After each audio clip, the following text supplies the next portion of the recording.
Who are you? Who are we? We are MGMT. MGMT, you have a song called Kids. Now, do you know anything about your kid? Do you know anything about your kid? Because there's the Nirvana kid, Spencer Eldon. Do you know anything about your kid? One from the video? Yeah, the name? I don't remember his name, but we never met him because we weren't even on that video shoot. But the director Ray, who's a good friend of ours, was hanging out with him. There's a good picture of Ray and the kid wearing a headband. But he liked the monsters. He was more scared of, he was more like cranky because he wasn't eating really. Well, I think you guys are kind of connected to the Nirvana kid, not just because your manager is from association with Nirvana, but the Nirvana kid, Spencer Eldon, he now works for the Obama poster guy. Wow, yeah. Yes. Yeah. And you and Obama share something in common, MGMT. Do we? Let me quote here from the Argus, which is from the Wesleyan paper, September 9th, 2009. Applications at Wesleyan increased by 29.9% from 2007 to 2009. Some speculate that this is due to MGMT's growing popularity or President Obama's governmental commencement speech. It's definitely more due to us, I think. I think that's great. Oh, actually, it also could be the Deke parties. Yeah, could be. What were the Deke parties like there? It really was rated right up there. Like, you could be increasing popularity. What were the Deke parties like there? Well, I think that could be why admissions have gone up. There's a really nice black Labrador retriever there. And what happens after a Deke party, Andrew, in the morning after? I don't know. I never stuck around that long. Well, perhaps we have some evidence here. From the Wesleyan Argus, April 13th, 2004. Question: is there anything you hate about being rock stars?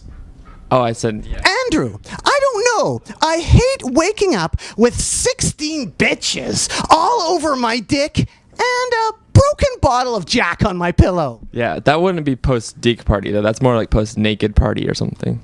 That sounds like a great night, though. So are Deke parties even crazier than that? Different. Like a different kind of crazy. Deke parties is more like tea, knitting, mutual hand jobs, stuff like that. The Electric Prunes. What can you tell the people about Sonic Boom and the Electric Prunes and your cover, an MGMT? Well, I think one of his things was, this is kind of one of the classic old psychedelic records, and what his thing is, psychedelic doesn't have to be like everything happening all at once, too much stuff going on, you can't even understand it. Like, you can just have like a lot of reverb just on the drums, and when you really listen to it, nothing else has reverb, but it makes the whole thing sound all crazy. Had you guys heard of the Prunes before Sonic Boom introduced them? Yeah, I found an LP of theirs in a thrift store in North Carolina one time and listened to it, and then I heard them on Little Steven's garage radio show, whatever it's called, but I never really gave them that big of a chance. And then I was listening to some of the stuff that David Axelrod produced of their albums, like the later ones? Yeah, which isn't really even the Electric Prunes. It's more. And that's one of the ones that you cover, isn't it? No, we cover. Like, you don't cover anything off this album. No. Was it off the second album? I think this is the first album. Yeah. Yeah, the one we covered was on the second one. Yeah. Because I guess I was wondering about Sonic Boom's influence, because I noticed, is it true that you guys also cover Alice in Chains? We've tried to, but it was kind of a joke. We didn't really. We did it at Radio Festival in California accidentally, and then we accidentally covered Alice in Chains? Remember that really, like, that show at Glasslands? Remember that one? It was like real debacle. Yeah, we did it there too, I think. I think we did the Rooster. Oh, yeah. All right. I thought maybe Sonic Boom said, hey, no more chains, get with the Prunes. No, yeah. But he's probably assuredly not an Alice in Chains fan. What can you tell the people about the Deep Freeze Mice? I don't even know a whole lot about them. They're from... No. Yeah?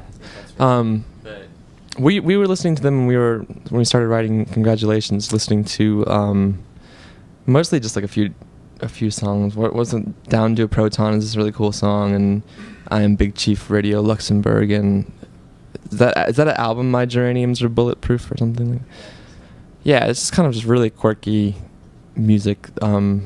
that we somehow tried to incorporate. I think mostly you see that in that song for Dan Tracy, some of the chromatic chord changes and stuff. And the Deep Freeze Mice. from Leicester have a message for you, MGMT. Do you know that? No, what is This is a message that I took from the Leicester Mercury, and it's from Alan Jenkins of the Deep Freeze.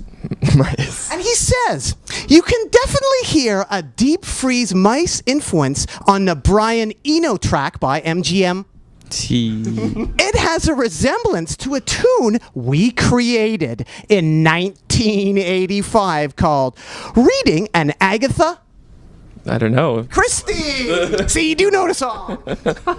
I don't think I have the nerve to ask MGMT if they want to collaborate, and We would collaborate. it probably hasn't occurred to them that we're still alive. Oh, we know they're still alive. I've Googled them and yeah, they're deeply frozen. And Alan Jenkins of MGMT actually a surf rock band now, I think. Like an instrumental surf rock band, I'm pretty sure. And Alan Jenkins of the band Deep Fried, Meese, Chicken Fried, mouse, Kentucky Fried, cheese, School Bus. donkey. Alan Jenkins of the Deep Freeze Mice says lastly to MGMT, I would consider a request to produce their next album, and I would definitely make a fine job of it. Wow. How come we didn't hear about this, Mark? I guess he doesn't read the Leicester Mercury. The Leicester Merc. So maybe you'd like to address right now the people out there. Could you, Andrew? Could you address Andrew Jenkins of Deep Freezed Mice? Jenkins of the Frozen Mace.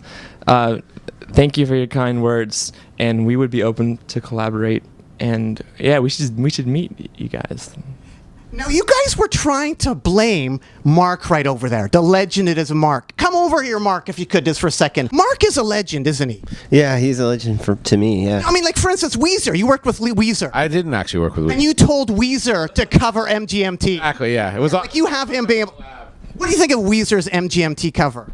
So I've read that it's better than our version of it, which is cool, I guess. Actually, when we were recording this last album, I got a phone call or a message or something from a friend of mine who I guess knows them somehow, and he said that Weezer was trying to figure out how to play kids, and they wanted to know how we got the flute sound. So I told them over the phone, and then they, I guess. Now they're millionaires. What about the Rock of Fire Explosion? Isn't that the best MGMT cover? Yeah, that's a great cover. That's just crazy that we were discussing the concept for Electric Feel video, and we were really cool to have the animatronic bears from Chuck E. Cheese, and turns out the guy was a fan of our band, and it all just worked out really well. It's cool. Well, winding up your MGMT, now that we have Mark here, any more questions for Mark at all that you've been dying to ask at all, MGMT? What do you do with all the money that you scrape off the top that we don't know about? I come to places like Vancouver, British Columbia, Canada with my family. Oh yeah, you came for the Olympics. You came. What was it like to be in the Beastie Boys? I couldn't tell you, but I've been near the Beastie Boys. But so have you.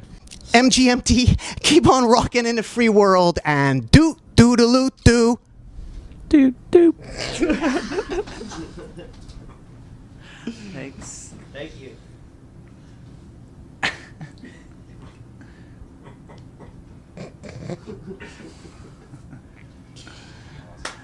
Yeah. All right.